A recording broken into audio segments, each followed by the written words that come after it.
제가 마가복음을 설교해 가면서 제가 복음을 잘한다고 생각했는데 저도 설교를 해 나가면서 내가 아직도 복음을 잘 모르는구나. 아직도 복음을 깊이 알지 못하는구나 하는 것을 깨닫게 됩니다. 여러분은 어떠신지 모르겠습니다. 여러분도 이 마가복음 설교를 들으시면서 같이 마가복음을 묵상해 가면서 여러분도 많이 들었기 때문에 이 복음에 대해서, 복음서에 대해서 많이 설교도 들어보시고 또 읽어보시기도 하고 생각도 해보셨기 때문에 익숙한 것이라 생각했는데 여러분에게도 이렇게 생소한 말씀이 있었나? 이렇게 다르게 다가오지? 이런 생각들도 드셨을 겁니다. 우리가 계속하여 하나님 말씀에 의해서 형성되어지는 교회가 되길 바랍니다. 하나님의 말씀을 함께 듣고 함께 생각하면서 이 말씀의 토대 위에 굳건하게 세워지는 우리 예수 깊은 교회가 되기를 원합니다.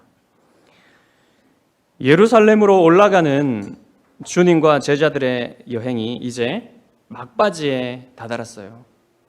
그렇다는 것은 예루살렘이 가까워 오고 있다는 말입니다. 우리가 이 마가복음을 3막으로 구성된 드라마라고 했죠. 지금은 2막을 보고 있습니다. 그러니까 2막의 끝도 지금 다 가까워 오고 있다는 것을 여러분 아실 수 있어요. 주님이 6월절 어린 양으로서 자신의 피를 들이시기 위해서 예루살렘으로 올라가고 있는 거죠. 그래서 지금은 6월절이 다가오고 있는 6월절 명절이 다가오고 있는 기간입니다. 그러면 이 세계 각지에 흩어져 있었던 유대인들이 이제 예루살렘으로 올라오는 순례 여행을 하게 돼요. 예수님 일행도 지금 예루살렘으로 다가가고 있고 많은 순례 여행객들도 지금 예루살렘으로 올라가고 있어요. 그래서 예수님이 일행이 가실 때 많은 무리가 그 6월절 순례객들이 예수님과 합류하여서 예수님을 따르고 있는 것을 여러분 상상해 보실 수 있을 겁니다. 그런데 예수님이 앞으로 나가십니다. 걸음의 속도를 내시면서 앞으로 나가셔서 힘있게 걸어가세요. 그러니까 제자들이 놀랍니다. 뒤따르던 무리들도 두려워했어요. 제자들은 이미 2번이나 예수님께서 예루살렘에 올라가셔서 순환을 받고 죽으실 것을 말씀하셨기 때문에 그 서두르는 모습을 볼 때 놀랄 수밖에 없는 겁니다. 누가복음에 보면 예수님이 예루살렘을 향하여 올라가기로 굳게 결심하셨다라고 더해주고 있어요. 예수님의 마음이 어떤지를 누가복음이 얘기해주고 있는 겁니다. 굳게 결심하시고 예루살렘으로 올라가고 있다는 거예요. 아직도 주님의 죽으심과 고난을 받아들이지 못하는, 또 이해하지 못하는 제자들로서는 예수님이 그렇게 하시는 게, 앞에 나가셔서 굳게 결심하시고 예루살렘으로 올라가시는 게 마냥 불편합니다. 받아들이지 못하고 있는 거예요. 그리고 놀랍기까지 하죠. 그리고 이 제자들의 그런 분위기를 무리들도 느끼면서 무리들은 두려워하기까지 했다고 했어요. 그러니까 이 순례의 행렬이 보십시오. 이상한 행렬이 되는 거예요. 무슨 목적을 가지고 가는지도 모르는 이 무리가 따르고 있는 거예요, 예수님을. 제자들도 그렇고. 그런데 오직 한 명 예수님만 이 순례의 목적을 분명히 알고 가십니다. 여러분의 인생도 이렇게 예수님처럼 분명한 목적이 있는 삶이길 바랍니다. 분명한 목적을 가지고 걸어가는 삶이길 바랍니다. 그때 예수님이 다시 한번 12제자들을 따로 무리와 따로 곁으로 부르셔서 앞으로 일어날 일들에 대해서 말씀을 해주세요. 예수님이 세 번째로, 이번이면 세 번째로 자신의 순환과 죽음을 또 부활을 얘기하시는 것입니다. 보라, 우리는 예루살렘으로 올라가고 있다.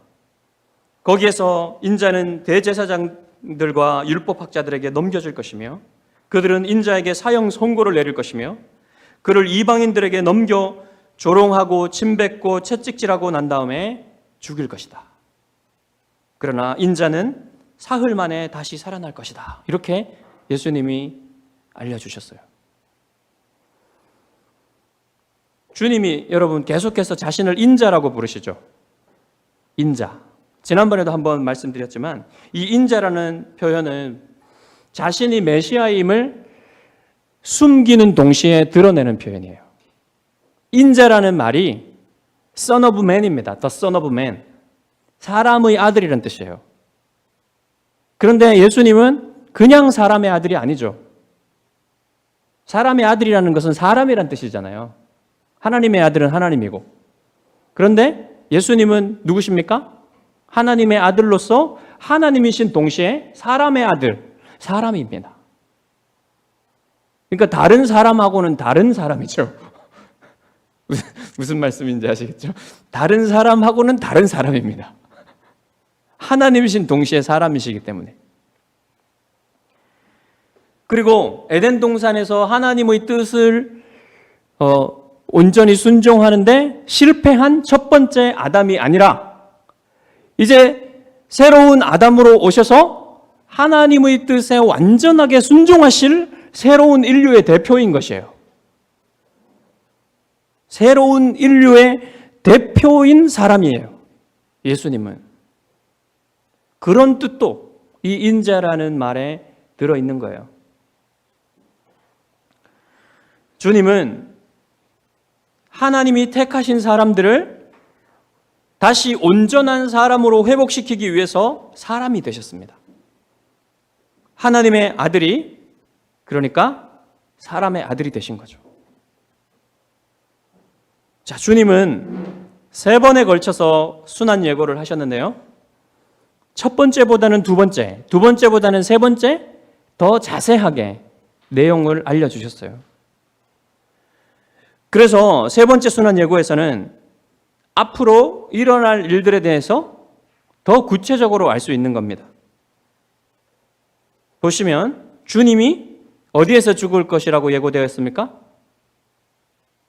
예루살렘에서. 그죠? 대제사장들과 율법학자들에게 넘겨질 것이고 주님에게 그들이 사형 선고를 내릴 것이고 그 다음에 이방인들에게 넘겨져서 조롱과 침뱉음과 채찍질을 당하고 난 후에 죽임을 당하실 것이라 말씀하셨죠. 그리고 나서 사흘 만에 다시 살아날 것이라고까지 모든 것을 얘기해 주셨어요. 일어날 모든 것을 아주 요약적으로 얘기해 주셨죠. 그러나 다 담겨 있죠, 여기에. 이게 일어나기 전에요. 이 십자가 사건과 부활이 일어나기 전에 예수님이 예고하신 겁니다. 그러니까 우리는 이 일들이 모두 일어난 이후의 일들을 정확하게 알고 있잖아요. 우리로서는. 그렇지만 아직 일어나지 않은 일이고 매우 받아들이기 힘든 이 일을 듣는 제자들의 태도는 어땠을까요? 놀랍게도, 여러분, 놀랍게도 제자들은 이 상황에서도 야망을 생각하고 있습니다. 자기 야망. 자기 야망을 실현할 것에 대해서 생각하고 있는 거예요. 베드로와 야고보와 요한은 12제자 중에서 예수님이 가장 가까이 두는 제자들이죠. 그런데 베드로는 이전 본문에서 어땠습니까? 예수님이 살짝 책망하셨죠. 첫째가 되고자 하는 자는 말째가 되고 말째가 되고자 하는 자는 첫째가 된다. 이런 말씀으로 부드럽게 책망을 하셨잖아요. 그러니까 이것을 본 야고보와 요한은 이제 우리 우리의 기회가 온 것인가 하고 나가는 겁니다. 예수님께. 근데 여러분 생각해 보면 어떻게 이런 상황에서 야망을 드러낼 수 있을까라고 생각이 되시죠. 어떻게 이렇게 예수님이 자기 죽음에 대해서 얘기하시는, 말씀하시는 이런 상황에서 이렇게 자기 야망을 드러낼 수 있는 걸까? 예수님이 예루살렘에 들어가시면 반드시 영광의 자리에 앉을 것이라는 생각에 사로잡혀서 주님의 고난과 죽으심에 대해서는 생각을 못하고 있는 것 같아요. 변화산에서 여러분 이 세 제자가 영광의 주님을 봤잖아요. 주님의 얼굴에서 빛나는 그 영광을 받고 하늘에서 들려오는 성부 하나님의 목소리도 들었고 모세와 엘리야가 그곳에 나타난 것도 봤잖아요. 그렇기 때문에 이 영광이 십자가를 통과하고 고난을 당한 후에 나타날 영광이 아니라 주님이 왕좌에 앉으실 영광으로 자꾸만 생각하게 되는 거죠. 야고보와 요한이 하는 행동을 보면 이 확신, 예수님이 왕좌에 앉아서 이스라엘을 다시 강력하게 하시고 다스리실 것이라는 이 확신 가운데 이런 행동을 하고 있다는 것을 볼 수가 있어요. 주님이 왕좌에 앉기만 하면 내가 나랑 이 형제가 야고보와 요한이 이 신하들 중에 가장 높은 자리에 앉아야 하겠다 하는 마음으로 지금 야망을 드러내고 있는 겁니다. 그래서 예수님께 다가왔습니다. 아마도 예수님의 양팔을 한쪽씩 붙들고 양쪽에서 말했을지도 몰라요. 선생님, 우리가 구하는 것은 무엇이든지 우리에게 해주시기 바랍니다. 내가 너희에게 무엇을 해주기 바라느냐? 선생님께서 영광스럽게 되실 때 우리 중 하나는 선생님의 오른쪽에 하나는 왼쪽에 앉게 해주십시오. 여러분, 여기에 베드로의 자리는 없죠. 분명히 우의정과 좌의정이 있으니까 영의정이 있을 것이라 생각하시면 안 됩니다. 그런 뜻이 아니에요. 베드로의 자리는 하나 더 높은 곳에 놔두고 야고보와 요한이 영의정, 우의정 구한 게 아니란 말입니다. 그러니까 베드로를 배제하는 거예요. 지금 자기들이 제일 높은 자리에 앉겠다고. 이미 그들의 생각 속에는 이 세 명이 가장 높을 텐데 누가 제일 높은 자리에 앉느냐 이거 생각하고 있는 겁니다.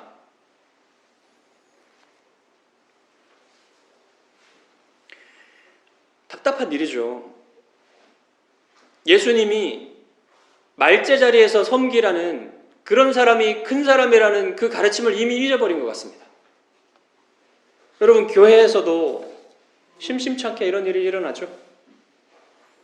교회의 직분이 명예와 권력의 자리라고 생각하는 겁니다. 그렇지 않다면 왜 임직에 돈이 개입되겠습니까? 없던 합리화를 해도 말이 되지 않는 거죠. 집사와 장로가 되려 하는 일은 고귀한 일이라고 했어요. 교회의 리더가 감독이 되려 하는 일은 고귀한 일이라고 성경에 말씀하셨어요. 왜냐하면 교회를 섬기는 것, 지체들을 섬기려고 장로가 되려 하는 것, 집사가 되려 하는 것, 그것은 너무나 고귀한 일이고 좋은 일이죠. 그렇지만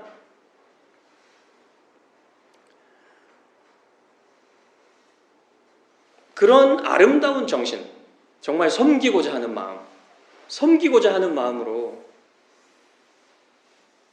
직분을 받으려 하는 것이 얼마나 아름답습니까? 그 자리는 고난과 희생의 자리잖아요.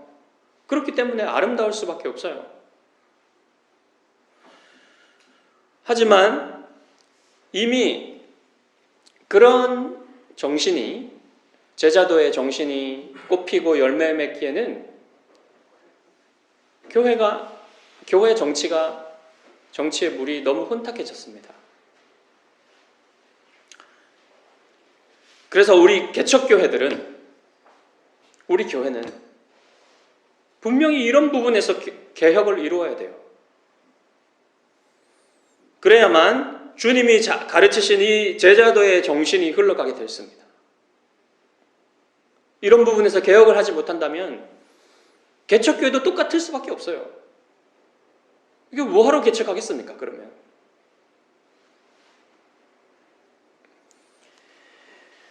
야고보와 요한의 어처구니 없는 요청에 예수님이 대답을 하시는데요. 너희는 너희가 구하는 것이 무엇인지를 모른다. 너희는 내가 마시는 잔을 마시고 내가 받는 세례를 받을 수 있겠느냐? 형제가 할 수 있습니다. 주님이 다시 말씀하십니다.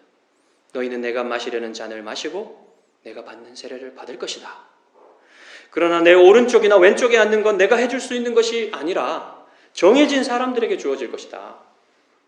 애매하죠. 이 대답이 분명하지 않잖아요.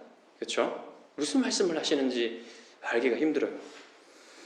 주님이 말씀하신 잔은 채찍질과 침뱉음과 조롱과 죽음의 쓴 잔을 말하는 거예요. 그리고 세례는 그 순환과 고통에 잠길 것을 다른 말로 하신 거예요. 야고보와 요한은 주님이 말씀하신 것처럼 자신들이 무엇을 구하는지도 모르고 구했죠. 그리고 주님이 받으실 영광은 고난과 십자가의 영광이기 때문에 만약 주님의 오른편과 왼편에 앉는다는 것이 실현되면 야고보와 요한이 십자가에 달려야 되지 않겠습니까? 그 말씀하신 거예요. 그러니까 너희들 말고 다른 사람에게 그 자리는 정해져 있단 말입니다. 여러분, 강도들이 그 자리를 차지했지 제자들이 차지하지 않았습니까? 않지 않았습니까? 자신들이 요구하는 것이 무엇인지 모르고 할 수 있다고 얘기한 거예요. 그렇지만 여러분, 제자들의 마음, 야고보와 요한의 마음 자체가 거짓된 것은 아니었습니다. 그들의 충성심, 그들의 용기는 진짜였어요. 정말로 주님과 함께 어떤 고난도 같이 당하겠다는 그런 마음을 가지고 있긴 했습니다. 왜냐하면 그 고난을 통과하면 이제 영광의 자리에 앉을 것이기 때문에 어떤 역경이든 우리가 주님과 함께 하겠습니다. 이런 충성심은 있었던 거예요. 주님이 40절에서 내 오른쪽이나 왼쪽에 앉는 건 내가 해줄 수 있는 게 아니라 정해진 사람들에게 주어질 것이라고 하셨을 때 이 말의 실제의 뜻을 깨닫는 제자는 아무도 없었습니다. 아무도 없었어요. 대신 베드로를 포함한 10명의 제자들이 야고보와 요한에게 어떻게 하기 시작했어요? 화를 내기 시작했죠. 이 말은 무슨 말입니까? 자기들도 거기에 앉고 싶은데 니들이 먼저 차지하려고 그러냐? 화가 난 거예요.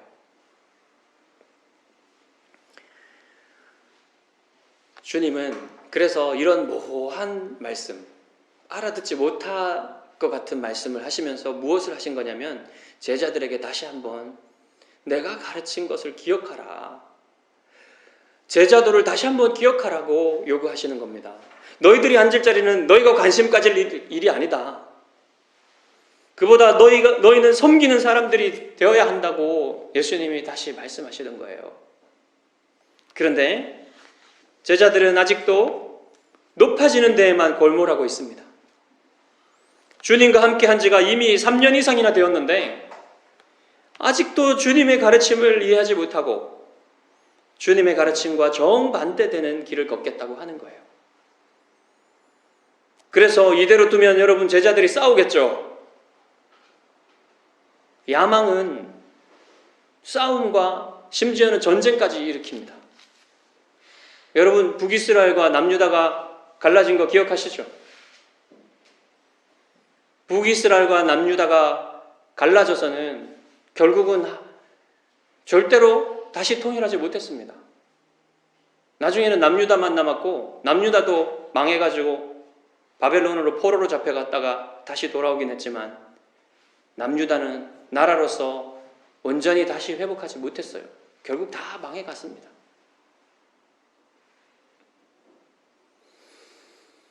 그래서 주님은 12제자를 모두 불러서 그들의 화를 가라앉히시고 다시 하나된 마음을 갖도록 인도를 하세요.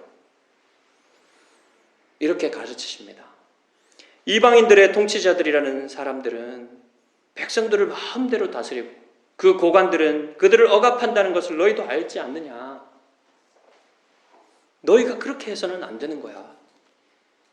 너희 중에서 크게 되고자 하는 사람은 너희를 섬기는 사람이 되어야 하고 너희 중에서 첫째가 되고자 하는 사람은 너희의 종이 되어야 한다. 너희의 노예가 되어야 한다. 둘로스라는 단어인데 노예라는 단어입니다. 종이라고도 번역하고 노예라고도 번역해요. 노예가 더 가까울 수 있어요. 예수님이 이방인들의 통치자와 고관들에 대해서 말씀하신 거는 유대인들의 지도자는 다르다고 얘기한 건 아니에요. 유대인들의 지도자도 마찬가지입니다. 여러분, 예수님이 태어나실 것에 대해서 이제 헤롯도 들었죠. 그럼 헤롯이 이 메시아가 태어난다는, 이스라엘의 왕이 태어난다는 말을 들었을 때 어떻게 했습니까? 베들레헴 지경에 2살 아래의 모든 사내 아이를 죽이라고 명령했죠. 그리고 헤롯의 아들 헤롯 안티파스는 세례 요한을 불의하게 죽였잖아요. 그리고 사내들은 어떻게 했습니까? 예수님을 불의한 재판으로 사형을 언도했잖아요. 어떻습니까? 유대인들도 다른 게 아니에요. 통치자들과 고관들이 어떻게 하는지 너희들이 알지 않느냐. 통치자들과 고관들이 사용하는 권력은 폭력적이고 억압적이고 불의한 성격을 가지고 있다는 것을 우리가 다 알고 있는 바잖아요.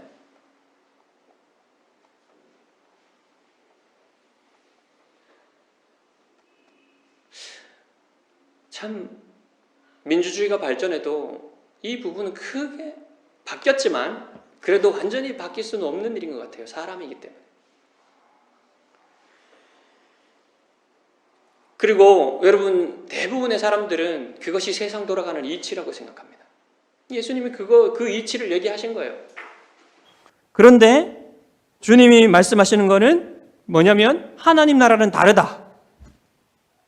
하나님 나라는 섬기는 사람이 큰 사람이고 으뜸이라. 심지어는 다른 사람들을 섬기기 위해서 너희가 노예가 되어야 한다. 실제로 노예의 신분이 되라는 말은 아니죠. 노예처럼 섬기는 사람이 되라는 말입니다. 노예는 주인의 뜻에 따라 복종하는 사람이죠.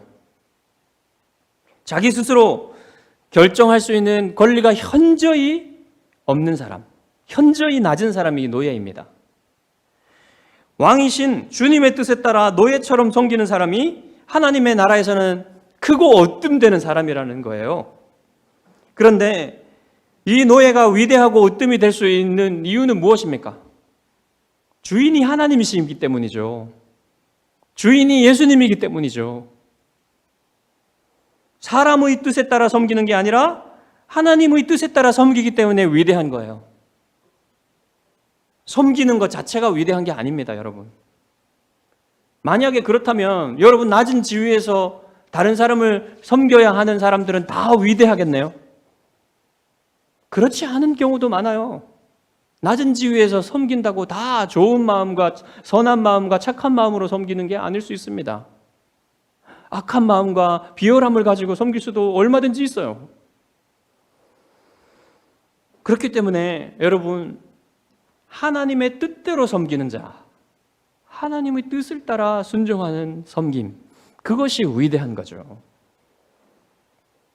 여러분, 이 정신은 너무나 혁명적입니다. 그래서 우리도 너무 혁명적이라서 쉽지 않아요. 크고 으뜸인 사람이 육체적, 정신적으로 탁월한 힘을 가진 사람이 아니라 잘 섬기는 사람이다. 이게 얼마나 혁명적인 겁니까? 여러분, 세상에서 어떤 사람을 크다고 합니까? 어떤 사람을 위대하다고 합니까? 육체적, 정신적인 힘이 탁월한 사람, 이런 사람을 위대하다고 하죠. 근데 하나님 나라에서는 그런 사람이 아니에요. 잘 섬기는 사람. 이 사람이 정말 어떻게 보면 노예처럼 섬기는 사람이 잘 섬기는 사람, 위대한 사람이다, 큰 사람이다라고 말해주고 있는 겁니다. 별로 놀라시지 않는 것 같습니다.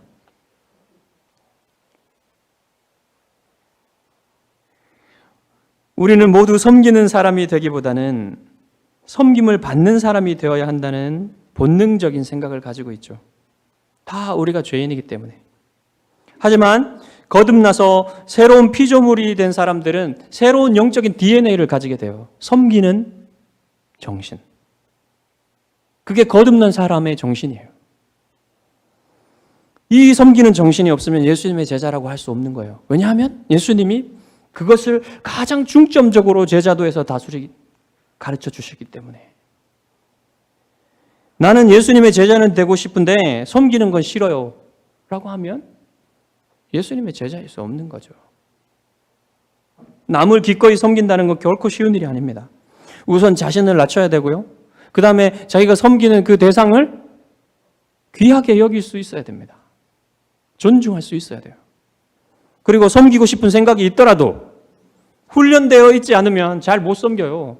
몸과 마음이 움직이지 않으면 잘 못 섬긴단 말입니다. 섬기는 데 있어서 제일 힘든 게 뭐냐면 관계적인 거예요. 관계적으로 틀어졌을 때는 섬길 마음이 잘 생기지 않습니다. 그래서 여러분 교회 공동체 안에서 관계가 틀어지면 이제 더 이상 못하겠다. 내가 아무리 예수님 믿어도 이건 못하겠다. 더 이상 못 섬기겠다. 이런 일이 얼마나 많습니까? 그래서 이런 상황에서도 내 뜻이 아닌 하나님의 뜻대로 내가 섬기겠다고 하는 마음이 바로 예수님이 말씀하신 종처럼 섬기라. 종이 되라고 말씀하시는 거예요.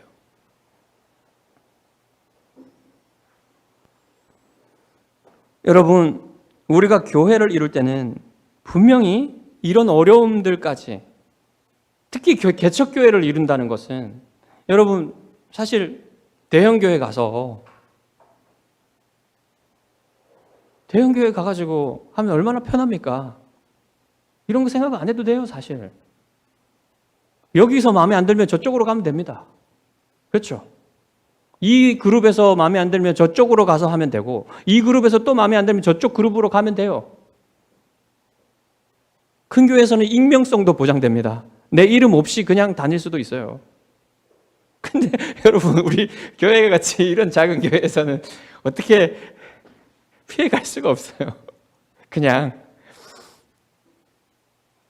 정면 대결해야 됩니다. 그렇죠? 예수님의 말씀을 따르든지 안 따르든지 둘 중에 하나예요. 힘든 일이죠. 그래서 여러분, 작은 공동체가 그런 면에서 더 실제적인 신앙의 도전을 받게 되는 거예요. 다른 면들이 아닙니다. 현실의 교회는 상처와 불편함 투성이죠. 그럼에도 불구하고 예수님의 제자는 섬기는 삶으로 부르심을 받습니다. 그리스도 안에서 함께 그리스도의 몸된 교회를 이룬 지체를 위해서 섬기는 사람이 진짜 예수님의 제자예요. 한국교회 초창기에 아주 유명한 일화가 있습니다. 기역자 교회라고 들어보셨습니까?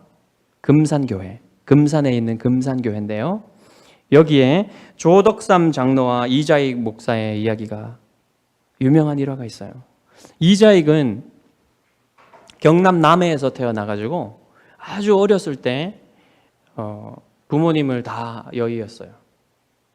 그리고 친척집에 가서 살았는데, 친척집에 가서 할 수 있는 일이라고는 소 꼴 베는 것밖에 없었답니다.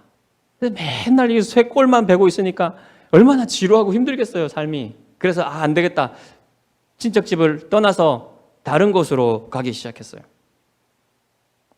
그래서 하동으로 갔고, 하동에서 다시 순천으로, 순천에서 사람들이 많이 모인다고 하는 이제 금산까지 오게 된 거예요. 그래서 이 금산에서 일할 것을 찾았는데, 그 금산에 거상이 있어요. 조덕삼이라는 거상이 있었는데 아주 거상으로서 성공했고, 토지도 아주 많이 가지고 있는 둘째가라면, 금산에서 둘째가라면 둘째가라면 뭐라 그래야 됩니까? 서러울. 예, 이제 어린아이한테도 배울 것이 있습니다. 둘째가라면 부러운 게 아니라 서러워. 서러운 사람이 조덕삼이었는데 이 조덕삼의 집에 들어가서 일자리를 구했는데 조덕삼이 마부의 자리를 줬습니다. 그러니까 머슴으로 들어간 거죠. 마부만 하겠습니까? 거기 가서 머슴으로 산 거예요. 그러니까 오늘날로 말하자면 이제 종업원으로 들어간 거죠.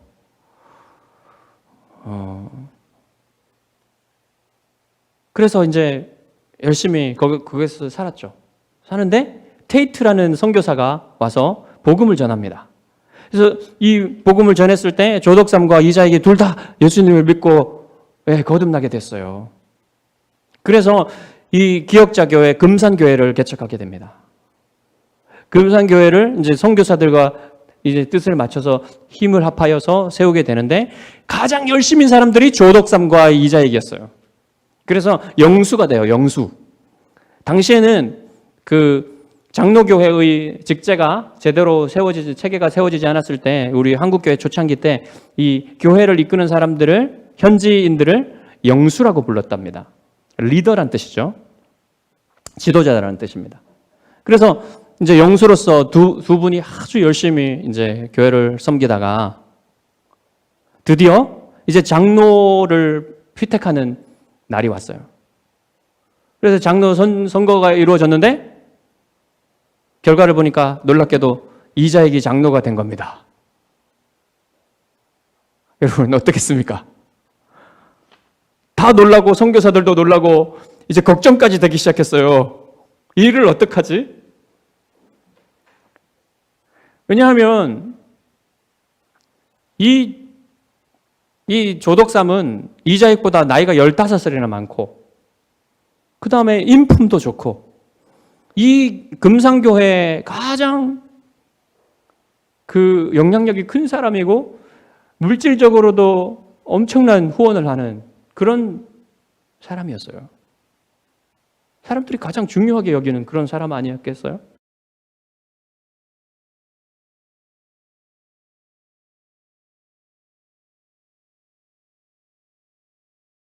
그런데 이자익이 된 겁니다.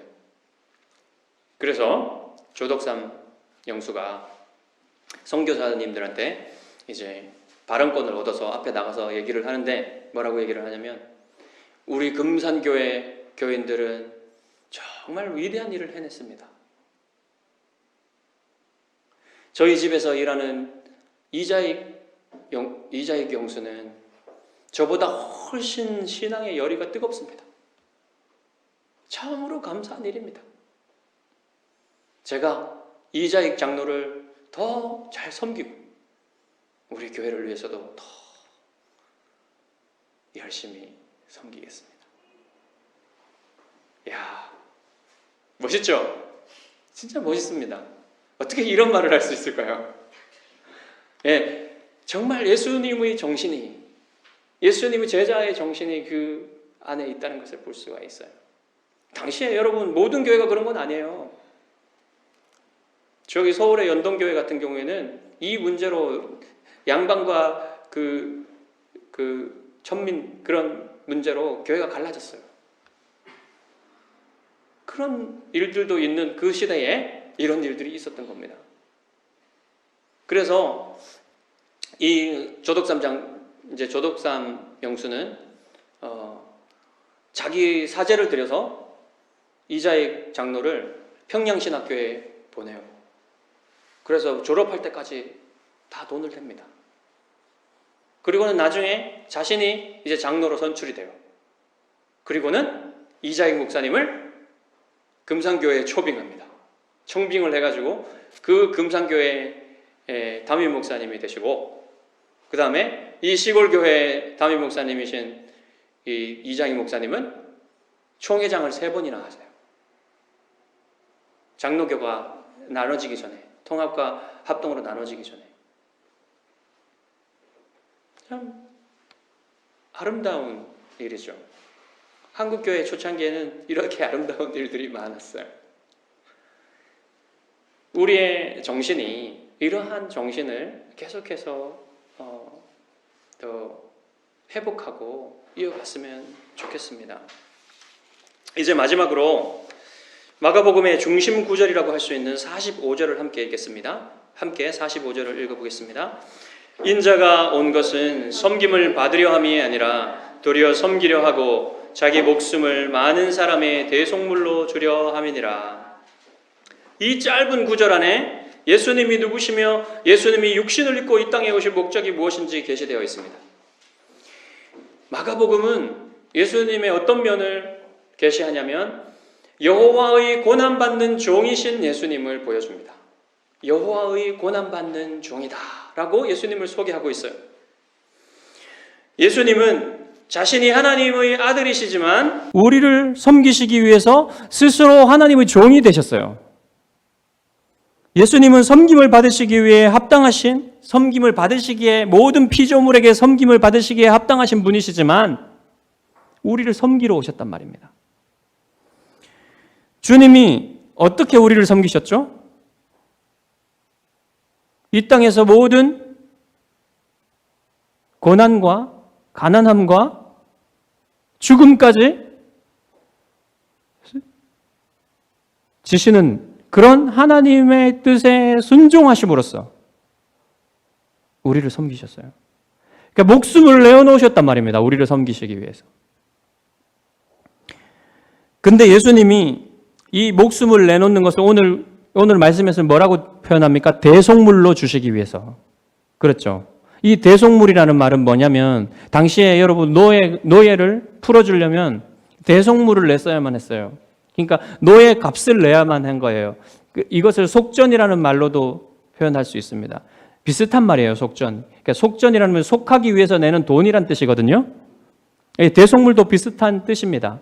그러니까 예수님이 우리의 대속물로 자신을 내어주셨단 말은 우리를 죄의 종되고 사망의 종되고 마귀의 종되고 그 영원한 죄값을 치러야 하는 우리, 종된 우리를 위해서 우리의 죄값을 대신 치러주셨다는 말이에요.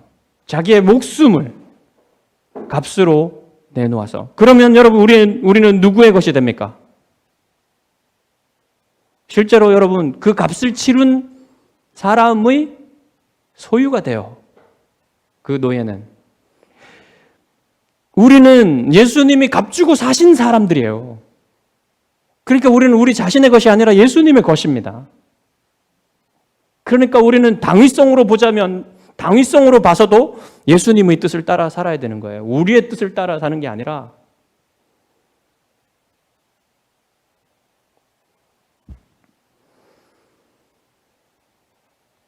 그리고 예수님이 말씀하신 걸 원문으로 보면요, 왜냐하면이라는 게 여기 45절에 앞에 있어요. 이 왜냐하면은 무슨 말이냐면 너희가 섬기는 사람들이 되어야 된다라고 말씀하시고는 왜냐하면이라고 얘기한 거예요. 그러니까 섬겨야 되는 근거, 너희들이 왜 섬겨야 되느냐, 이 근거를 예수님이 이 45절에 얘기하신 겁니다. 그리고 또 한 가지 뭐냐면 왜냐하면이라는 말은 예수님이 우리가 섬김의 사람이 되어야 하는 모델이 된다는 말이에요. 내가 이렇게 했지 않느냐 이런 거예요. 내가 너희를 위해서 나의 생명을 대속물로 주지 않았느냐. 그렇기 때문에 너희들도 섬기는 사람이 되어야 된다. 이렇게 얘기하고 계시는 거예요, 지금.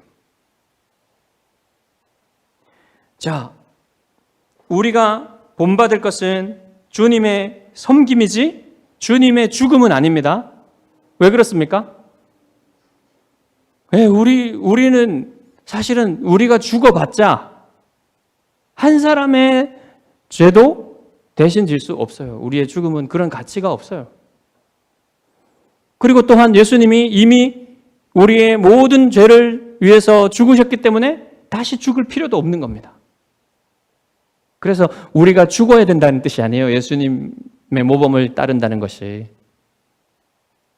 우리가 죽어야 되는 것은 복음을 위해서, 우리의 믿음을 위해서, 그리스도를 위해서 죽을 수는 있죠. 그렇지만 다른 사람을 위해서 죽을 수는 없는 거예요. 죽지 않아도 되는 거예요. 우리가 따라야 할 것은 섬김입니다. 섬김. 예수님의 섬김처럼 우리도 섬기는 사람이 될 수는 있어요. 그래서 우리가 이 땅에 살아있고 우리가 이 땅에 살아가는 이유가 무엇입니까? 하나님과 우리의 지체들과 우리의 이웃들을 섬기기 위해서 살아가는 거예요. 우리는. 그게 우리 인생의 목적입니다. 예수님이 이미 택하신 하나님의 백성을 위해서 목숨을 주셨기 때문에 우리는 그 택하신 자들에게 예수님의 생명을 증거하는 것, 예수님의 복음을 증거하는 것이 그것이 우리의 또 섬김이죠. 우리가 할 수 있는 최고의 섬김이죠. 그 섬김을 위해서 그것은 꼭 복음만 말로만 전하는 것만 포함되는 게 아니라 모든 섬김을 다 포함하는 거예요. 그것이 또 복음의 증거일 수 있다는 것 말입니다. 그 일을 위해서 여러분 부르심을 받았습니다. 그 섬김을 위해서 여러분 부르심을 받았습니다. 여러분 이 인생의 목적을 잃어버리면 우리가 주님이 기뻐하시는 제자가 될 수가 없습니다. 여러분의 인생을 하나님과 지체를 섬기는데 또 이웃들을 섬기는데 들으시기 바랍니다. 그것이 여러분이 이 땅에 아직도 살아있는 이유입니다. 기도하겠습니다.